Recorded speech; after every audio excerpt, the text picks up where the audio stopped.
Um texto, senhor presidente, que eu passo aqui a lê-lo, chamado Soberba Hipocrisia.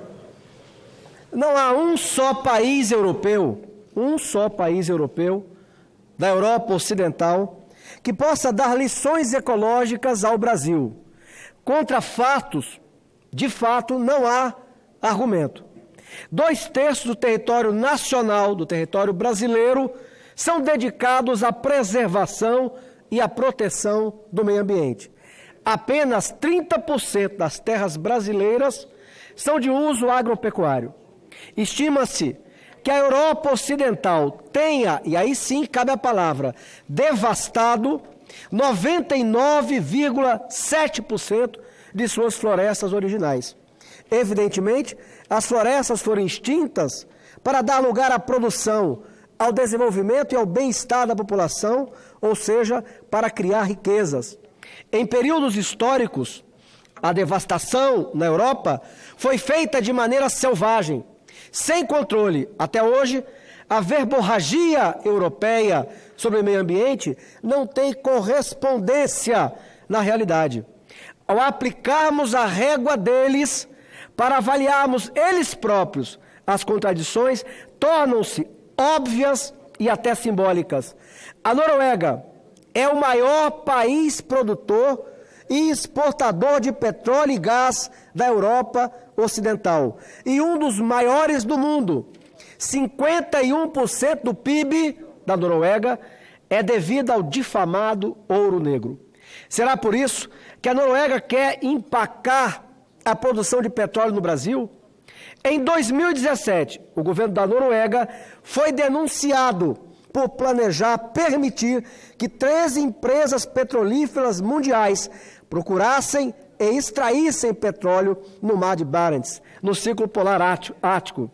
Em 2018, o IBAMA multou em 20 milhões de reais uma mineradora controlada pelo governo norueguês por irresponsável vazamento em suas barragens de rejeito de bauxita no nordeste do Pará. Além do que, quero apenas acrescentar que essa empresa recebeu um subsídio dos governos brasileiros nos anos passados de 7,5 bilhões.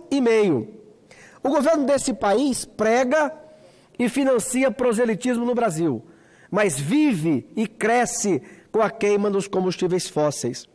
Sugiro ao governo norueguês, tão preocupado com a nossa floresta amazônica e tão dependente do petróleo e gás, para dar bem-estar à sua pequena população, 5 milhões de habitantes, senhor presidente, PIB per capita norueguês, 74 mil dólares.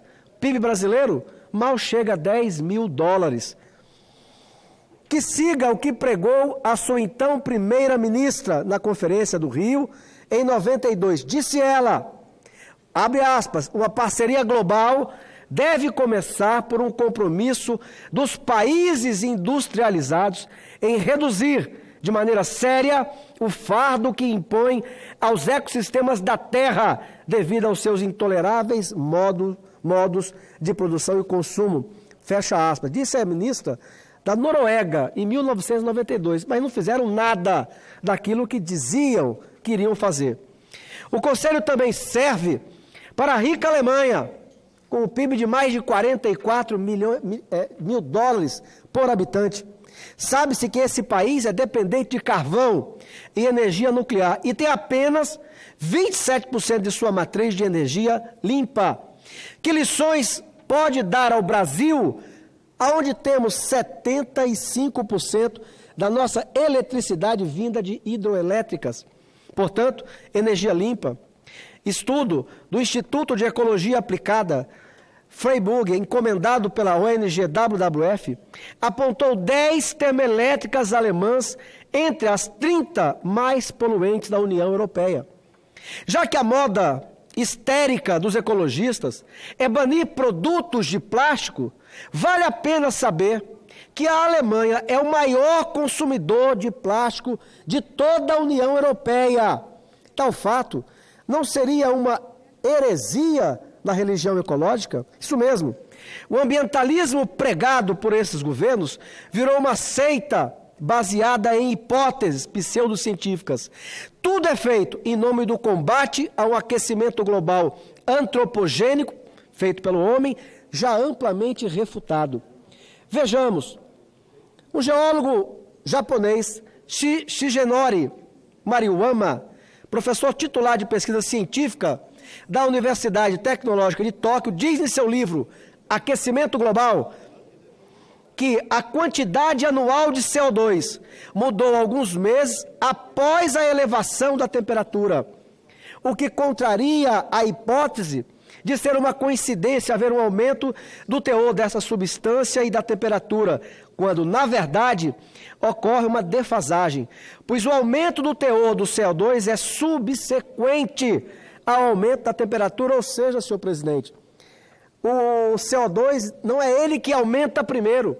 A temperatura da Terra, quando ela aumenta, por fatores naturais, como o Sol, as nuvens, os oceanos, primeiro aumenta a temperatura, e ao temperatura aumentar, é ela que aumenta o CO2, não é o contrário.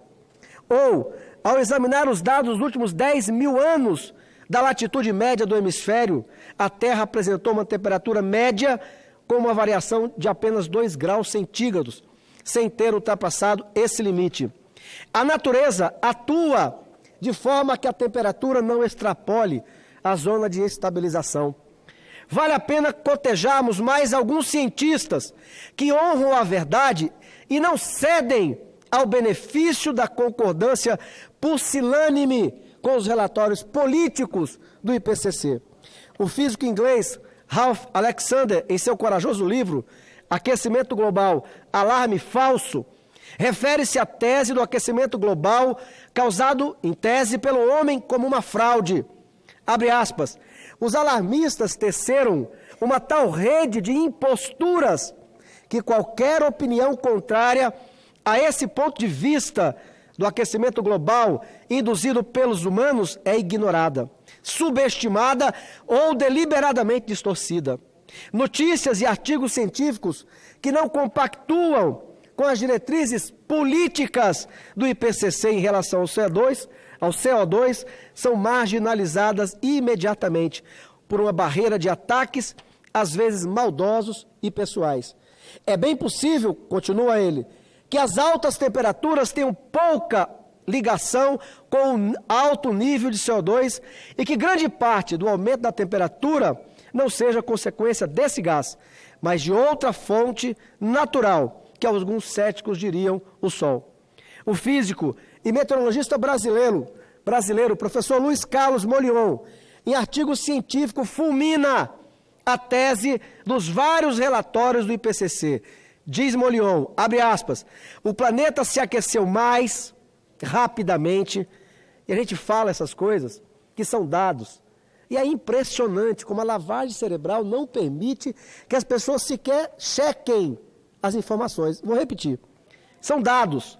O planeta se aqueceu mais rapidamente entre 1925 e 1946, quando a quantidade de CO2 lançado na atmosfera era inferior a 10% da atual.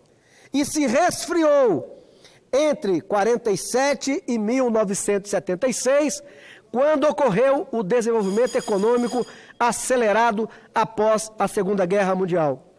Senhor presidente, pedindo um grau de tolerância que já conheço de Vossa Excelência. Ache, senador, tem 5 minutos, depois dos 10, uma prorrogação de até 5 minutos. Ok, muito obrigado, senhor presidente. Não podemos aplicar políticas públicas baseadas em falsa ciência. O jornalista investigativo inglês James Gallipoli, em seu livro sugestivamente intitulado de Os Melancias, sobre o IPCC, é exato em denunciar os interesses políticos e econômicos do alarmismo ecológico. Abre aspas, mudança climática, em outras palavras, tem pouco ou quase nada a ver com ciência, como a entendemos eu e você. Não é um problema legítimo a ser solucionado, mas um hábil pretexto embrulhado no invólucro verde da moda para promover uma agenda política e social do seu próprio interesse. sob o disfarce da retidão ecológica e da autoridade científica. Nos últimos meses, senhor presidente, assistimos espantados a soberba e a hipocrisia de Alemanha e Noruega em questões ambientais referentes ao Fundo Amazônia. Querem impor receitas ao Brasil e, em particular, à Amazônia brasileira. O mais urgente é termos um aproveitamento daquilo que eles não fazem, diga-se de passagem, nos países deles, como acabo de relatar. O mais urgente é termos um aproveitamento racional dos nossos, repito, nossos recursos naturais para crescermos e gerarmos emprego e renda. Precisamos superar a pobreza e particularmente na tão famosa Amazônia brasileira, que eu repito, é a região mais pobre do Brasil. Em tempo, aconselhamos as autoridades verdes mundiais que estudem o senso racional brasileiro de cuidar da nossa própria natureza. Eles não conhecem aquilo que já fizemos. O Brasil, desde a época de D. João VI, que já se preocupava, senhor presidente, em preservação, desde D. Pedro I, em decreto, instruiu o plantio de novas mudas e a conservação da mata que hoje compõe a Floresta da Tijuca.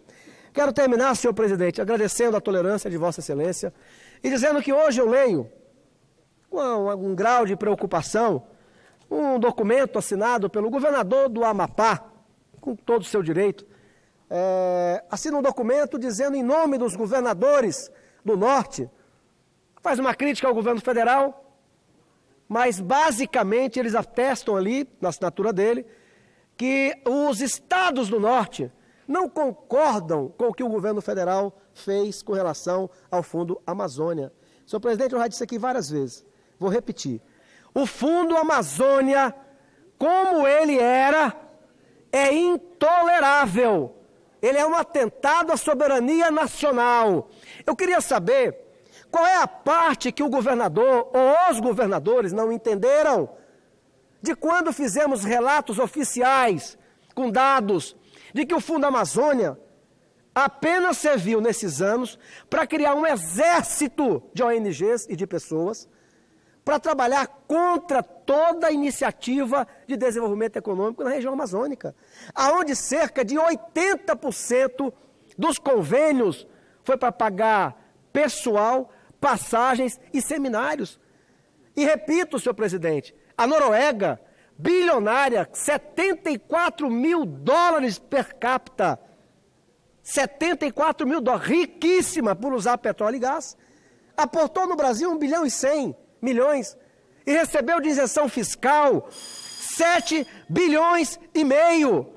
Eu pergunto aos governadores da minha região, do Norte, o Brasil está à venda por uma migalha dessa? Porque isso, senhor presidente, para Vossa Excelência, para qualquer brasileiro que esteja nos ouvindo, assistindo, é uma fortuna. Mas para comprar soberania nacional, proibir o Brasil de acessar os recursos naturais e minerais que a Amazônia tem, isso é uma esmola. E eu quero dizer de novo para terminar, senhor presidente, parte do agronegócio, Cajuru, do Brasil, quando aceita o blefe da Europa, senhor presidente, e aceita entregar a soberania da Amazônia em troca de um blefe europeu da Europa Ocidental, devia ter vergonha, Cajuru. Nada, absolutamente nada, deveria fazer um brasileiro abrir mão da soberania do território nacional. Até porque, senhor presidente, me envergonho, não deixa de negociar com a Rússia, com a China e com o Oriente Médio. Quer falar em direitos humanos? Cadê a Europa Ocidental fazendo campanha a favor dos direitos humanos nos países que vivem sob ditadura militar, ditadura comunista do Partido Único? Portanto, essas ameaças são blefes e eu fico envergonhado de ver brasileiros que estão resolvidos economicamente aceitarem isso, em troca cedendo soberania nacional. Era o que tinha para dizer na tarde de hoje, senhor presidente. Muito obrigado.